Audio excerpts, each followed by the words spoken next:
காதல் காதல் காதல் அப்கமிங் எபிசோட் இப்பதான் புதுசாக வீடியோ போட்டுட்ருக்கேன். வீடியோ பார்க்குறதுக்கு மறக்காம நம்ம சேனலை சப்ஸ்கிரைப் பண்ணுங்கள், பெல் ஐக்கானை கிளிக் பண்ணுங்கள். ஸ்வேதாவை கல்யாணம் பண்ணிக்க சொல்லி அவங்க வீட்டில் இருக்கவங்க திரும்பவும் பார்த்தீங்கன்னா அர்ஜுனை பார்த்தீங்கன்னா ஃபோர்ஸ் பண்ணுறாங்க. அர்ஜுன் பார்த்தீங்கன்னா திட்டமாக என்னால் முடியவே முடியாது அப்படின்ற மாதிரி சொல்கிறாரு. உடனே அவங்க அப்பா கரிகாலன் பார்த்தீங்கன்னா சரண்யாவை திட்டுறாங்க. எல்லாம் நீ கொடுத்த இடம் தான், நீ கொடுத்த செல்லம் தான், உன்னால் தான் அவன் இந்த மாதிரி கெட்டு குட்டி செவராக நிற்கிறான் அப்படின்னு சொல்லிட்டு உடனே அர்ஜுன் பார்த்தீங்கன்னா நான் பண்ண தப்புக்கு அம்மாவை எதுக்கு திட்டுறீங்க, எதுக்கு எதாவது அம்மாவை ஏன் குறை சொல்லிட்டே இருக்கீங்க அப்படின்னு சொல்கிறாரு. அப்புறம் அவங்க அப்பா கரிகாலன் பார்த்தீங்கன்னா உன்னால் ஸ்வேதாவை கல்யாணம் பண்ணிக்க முடியுமா முடியாதா, வர அடுத்த முகூர்த்தத்துலேயும் உங்கள் 2 பேருக்கும் கல்யாணம், நீ அவ கழுத்தில் தாலி காட்டி தான் ஆகணும்னு சொல்கிறாங்க. அர்ஜுன் பார்த்தீங்கன்னா என்னால் கல்யாணம் பண்ணிக்க முடியாது, நான் கல்யாணம் பண்ணிட்டேன் நானும் சந்தோஷமாக இருக்க மாட்டேன், அவளும் சந்தோஷமாக இருக்க மாட்டேன், என்னால் எப்படி அவளை விரும்பாமல் அவளை சந்தோஷமாக வச்சுக்க முடியும் அப்படின்னு சொல்கிறாங்க. உடனே கரிகாலன் பார்த்தீங்கன்னா அப்போனா நீ இந்த வீட்டில் இருக்கக்கூடாது, ஸ்வேதாவை கல்யாணம் பண்ணிக்கிற மாதிரியா இருந்தால் நீ இந்த வீட்டில் இரு, இல்லைன்னா நீ இந்த வீட்டில் இருக்காத, வீட்டை விட்டு வெளியே போன்னு சொல்லிட்டு பார்த்தீங்கன்னா அர்ஜுனை கழுத்தை பிடிச்சி வெளியே தள்ளிடுறாரு. அவங்க அம்மா சரண்யா எவ்வளோ சொல்லுவாங்க ஆனாலும் கேட்க மாட்டாங்க. அர்ஜுன் வீட்டை விட்டு வெளியே போகும்போது அவங்க அம்மா சரண்யா ரொம்பவே அழுவாங்க. அதுக்கப்புறம் ஸ்வேதா பார்த்தீங்கன்னா ரூமில் போய் அழுகுறாங்க. என்னம்மா மாமா இந்த மாதிரி பண்ணிட்டுருக்காரு, அர்ஜுன் வீட்டை விட்டு வெளியே போயிட்டு எங்கள் கல்யாணம் எப்படி நடக்கும், இங்கே இருந்தால் தானே அவன் மனசை நம்ம மாற்றி ஒத்துக்க வைக்க முடியும், அவர் பாட்டு அவனை வெளியே அமிச்சா எப்படிம்மா, நீ தான் மாமா கிட்டே பேசணும், அர்ஜுன் திரும்ப இந்த வீட்டுக்குள்ளே வரணும், இப்போ தான் எங்கள் 2 பேர் கல்யாணமாக நடக்கும், இல்லைன்னா நீங்கள் என்னை உயிரோடவே பார்க்க முடியாதுன்னு சொல்கிறாங்க. உடனே அவங்க அம்மா கமலா பார்த்தீங்கன்னா அழாதம்மா, நான் அண்ணன்கிட்ட பேசுகிறேன், அவர் உனக்கு வாக்கு கொடுத்துருக்காரு, கண்டிப்பாக கல்யாணம் பண்ணி வைப்பாரு, நீ எதை பற்றியும் யோசிக்காத, எந்த தப்பான முடிவும் எடுக்காத அப்படின்னு சொல்லிட்டு கமலா ஆறுதல் சொல்கிறாங்க. அதுக்கப்புறம் சரண்யா பார்த்தீங்கன்னா அர்ஜுன் வீட்டை விட்டு வெளியே போனதை நினச்சி ரொம்பவே சோகமாக அழுதுட்ருக்காங்க. ஐயோ என் பையனுக்கு இந்த நிலைமையாச்சு, இதுக்கு நானும் ஒரு காரணமோ அப்படின்னு சொல்லிட்டு ரொம்பவே ஃபீல் பண்ணிகிட்ருக்காங்க. அந்த சமயம் அவங்க மாமியார் பார்த்தீங்கன்னா அங்கே வந்துட்டு என்ன இப்போ உனக்கு நிம்மதியா, என் பேத்தி வாழ்க்கையை கெடுத்துட்டியே, உனக்கு போதுமா, என் பொண்ணு என் பேத்தி இங்கே இருக்கிறத பிடிக்காம நீ தானே அவனை உசுப்பேத்தி விட்டு இந்த மாதிரிலாம் பண்ணிகிட்டு இருந்த அப்படின்னு சொல்லி பார்த்தீங்கன்னா சரண்யாவை திட்ட ஆரம்பிச்சிடுறாங்க. உடனே சரண்யா பார்த்தீங்கன்னா நான் என்னத்தை பண்ணேன், ஸ்வேதா எனக்கும் ஒரு பொண்ணு மாதிரி தான், அவள் வாழ்க்கை கெடணும் நான் எப்போ நினச்சதில்லை அப்படின்னு சொல்கிறாங்க. அப்போ எதுக்கு நீ கரிகாலன் கிட்ட அப்படி சொன்ன, அவளுக்கு வேறு ஒரு நல்ல மாப்பிளையை பார்த்து கல்யாணம் பண்ணி வைக்க சொல்லி, இல்லை அர்ஜுன் அவளை விரும்பலை, அவளை அவன் கல்யாணம் பண்ணிக்கிட்டா அவள் சந்தோஷமாக இருக்க மாட்டான்றதுக்காக தான் நான் சொன்னேன் அப்படின்னு சொல்லிட்டு சரண்யா சொல்கிறாங்க. என்ன சொன்னாலும் பார்த்தீங்கன்னா அவங்க காது குத்து கேட்குற மாதிரி இல்லை, சரண்யாவே தான் குறை சொல்கிறாங்க.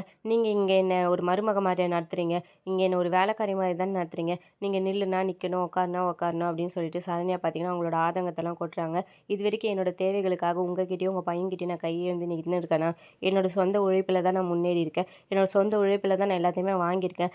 அதே மாதிரி எனக்கு வர மருமகளும் பார்த்தீங்கன்னா அவங்கவுங்க சொந்த உழைப்பில் இருக்கணும்னு நான் நினைக்கிறேன், வேலைக்கு போகணும் அப்படின்னு சொல்லி நான் நினைக்கிறேன். அப்படியாப்பட்ட மருமகளுங்களை தான் நானும் பார்த்துட்டு இருக்கேன். அப்படியாப்பட்ட பொண்ணுங்களை அவனுங்க விரும்பும் போது நான் எதுக்கு வேணான்னு சொல்ல போகிறேன் அப்படின்னு சொல்லி பார்த்தீங்கன்னா சொல்கிறாங்க. உடனே அவங்க என்ன வர வர திமிரு அதிகமாகிட்டே போகுது, வாய் அதிகமாக போயிட்டே போகுது அப்படின்னு சொல்லி பார்த்தீங்கன்னா அவங்க கேட்குறாங்க. வாயெல்லாம் இல்லை, உண்மை இதுதான், முன்ன காலத்தில் இருந்த மாதிரியெல்லாம் இப்போ பசங்க இருக்கிறதில்ல, அதை முதல்ல நீங்கள் புரிஞ்சிக்கணும் அப்படின்னு சொல்லி சொல்கிறாங்க. அதுக்கப்புறம் சரண்யா பார்த்தீங்கன்னா நான் ஒரே ஒரு விஷயம் மட்டும் சொல்கிறத நீங்கள் தப்பாக எடுத்துக்காதீங்க, நீங்கள் என்னை பார்த்துக்கிற மாதிரி கண்டிப்பாக எனக்கு வர மருமகளுங்களை நான் பார்த்துக்க மாட்டேன், நான் ரொம்ப நல்லாவே பார்த்துக்குவேன், அவங்கவுங்க சொந்த காலில் அவங்கவுங்க நிற்கிறதுக்கு நான் உதவியாக இருப்பேன், உறுதுணையாக இருப்பேன், என்னை அடிமைப்படுத்துகிற மாதிரி நான் அடிமைப்படுத்த மாட்டேன், நீங்கள் சொல்லும்போது தான் நான் சாப்பிட்ணும், நீங்கள் சொல்லும்போது பாத்திரம் கழுவணும், அந்த மாதிரிலாம் நான் வச்சுருக்க மாட்டேன், நான் ரொம்ப நல்லாவே பார்த்துக்குவேன், ரொம்ப நல்லாவே வச்சுருப்பேன் அப்படின்னு சொல்கிறாங்க. பேசு பேசு என்னென்ன பேசுகிறியோ பேசு அப்படின்னு சொல்லிட்டு பார்த்தீங்கன்னா அவங்க கோவமாக அங்கேருந்து போயிடுறாங்க. அதுக்கப்புறம் வீட்டை விட்டு வெளியே போன அர்ஜுன் பார்த்தீங்கன்னா நேராக மது வீட்டுக்கு போகிறாங்க. மது ஆல்ரெடி நாங்கள் மண்டபத்தில் நடந்ததெல்லாம் பற்றி யோசிச்சுட்டு ரொம்பவே ஃபீல் பண்ணிட்டு அழுதுட்டு இருப்பாங்க. ஜன்னல் ரொம்பவே காற்றுல அடிக்குதுன்னு சொல்லிட்டு ஜன்னலை க்ளோஸ் பண்ணுறதுக்காக போகிறாங்க. அங்கே போய் பார்த்தா அர்ஜுன் நிற்கிறான். ஒரே நிமிஷம் மது உங்ககிட்ட பேசணும்னு சொல்கிற மாதிரி சைகை காமிக்கிறாங்க. அவனை பார்த்துட்டு உடனே மது பார்த்தீங்கன்னா அவங்க அப்பா அம்மாவை கூப்பிட்டுக்கிட்டே அவங்கள கத்திக்கிட்டே அவன் இங்கே வெளியே வந்து வாசலில் நிற்கிறான் அப்படின்னு சொல்கிறாங்க. உடனே அவங்க அப்பா அம்மாவும் மதுவும் பார்த்தீங்கன்னா கோவமாக வெளியே போயிட்டு எதுக்குடா நீ இப்போ இங்கே வந்த அப்படின்னு சொல்லி சொல்கிறாங்க. இல்லை நான் மதுக்கிட்ட ஒரே நிமிஷம் பேசணும்னு சொல்கிறாங்க. அதெல்லாம் பேச முடியாது, அவள் தான் உன்னை பிடிக்கலன்னு சொல்கிறாள், எதுக்கு இப்போ நீங்கள் வந்து நீ கட்டின தாலியுமே அவள் தூக்கி எரிஞ்சிட்டா, அதுக்கப்புறமே எதுக்குடா நீ வெக்கமே இல்லாமல் இங்கே வந்து நிற்கிற அப்படின்னு சொல்லி பார்த்தீங்கன்னா திட்டுறாங்க. இருந்தாலும் அர்ஜுன் போகாமல் மதுக்கிட்ட பேசணும் பேசணும்னு திரும்பவும் சொல்லிகிட்டே இருக்கிறதுனால அவங்க அப்பா டென்ஷன் ஆகி போட்டு அவனை அடிச்சிடுறாரு. ஒழுங்கு மாதிரியே இங்கேருந்து போயிடு, இல்லைன்னா நான் போலீஸ் ஸ்டேஷனில் போய் கம்ப்ளைண்ட் கொடுக்குற மாதிரி ஆகும், இன்னொரு வாட்டி நான் இந்த வீட்டு பக்கமே பார்க்கக்கூடாது அப்படின்னு சொல்கிறாங்க. ஆனால் அர்ஜுன் பார்த்தீங்கன்னா மது நான் உங்ககிட்ட ஒரே நிமிஷம் பேசணும்னு சொல்லி கேட்குறாங்க. மது பார்த்தீங்கன்னா எனக்கு உன் மூஞ்ச பார்க்கவே பிடிக்கல, உன் மூஞ்ச பார்க்கவே எனக்கு இரிட்டேட்டிங்காக இருக்குது, அருவெருப்பாக இருக்குது, நீ எல்லாம் ஒரு மனுஷனா அப்படின்னு சொல்லி திட்டுறாங்க. அவங்க அம்மாவே திட்டுறாங்க.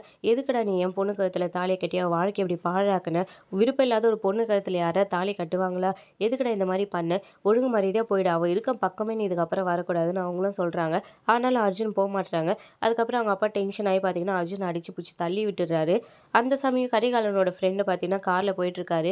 அர்ஜுன் அங்க அடி வாங்குறத பார்த்துட்டு அவர் ஓடி வந்து அர்ஜுன தூக்கி விடுறாரு. "எதுக்குப்பா இப்ப நீ இங்க வந்த? ஏற்கனவே நம்ம சூழ்நிலை சரியில்ல. இந்த சமயத்துல நீ எதுக்கு இங்க வந்த? சரி வா போலான்னு" சொல்லிட்டு பார்த்தீங்கன்னா, கூட்டு போறாங்க. கார்ல போம்போது தான் சொல்றாரு, "உங்க அப்பா தான் எனக்கு ஃபோன் பண்ணி சொன்னா, இந்த மாரி உன்ன வீட்ட விட்டுலாம் வெளிய அனுப்பிச்சுட்டேன்னு சொல்லிட்டு. அதனால தான் நான் உன்ன தேடிட்டு வந்தேன். நீ எங்க போனன்னு தெரியாம. உங்க அப்பாவுக்கு உன் மேல பாசம் இல்லன்னுலாம் அர்த்தம் இல்லப்பா. ஆரம்பத்துல நடந்த விஷயங்கள் அப்படி. அதனால தான் அவன் டென்ஷன் ஆயிட்டான். அவன் ப்ரெஸ்டீஜுக்கு அவனுக்கு ப்ராப்ளம் வரும்போது அவனுக்கு என்ன பண்ணுறதுன்னு தெரியாம தான் அவன் இந்த மாதிரிலாம் பண்ணிட்டுருக்கான். மற்றபடி உங்கள் மேலெல்லாம் ரொம்பவே பாசமாக வச்சுருக்கான். வெளியில் காமிச்சிக்கலனாலும் அவன் ரொம்பவே பாசமாக தான் இருக்கான் உங்கள் மேலெல்லாம். அதை நீங்கள் புரிஞ்சுக்கணும். அது புரிஞ்சுக்கிட்டாலே முக்கால்வாசி பிரச்சனை சரியாயிடும். இன்னும் இந்த பிரச்சனை எங்கெங்கே போய் முடிய போகுதுன்னு தெரியல. அதனால நீ கொஞ்சம் பொறுமையா இரு. எந்த விஷயத்துலையும் அவசரப்படாத அப்படின்னு சொல்லி அட்வைஸ் பண்ணுறாரு. அப்படியே பார்த்தீங்கன்னா இந்த எபிசோடு முடிக்கிறாங்க. இனி அடுத்தடுத்து வர வீடியோ உங்களுக்கு சுவாரஸ்யம் ஷார்ட் அண்ட் ஸ்வீட்டாக தெரிஞ்சுக்க மறக்காம நம்ம சேனலை சப்ஸ்கிரைப் பண்ணுங்கள். பெல் ஐக்கானை கிளிக் பண்ணுங்கள்.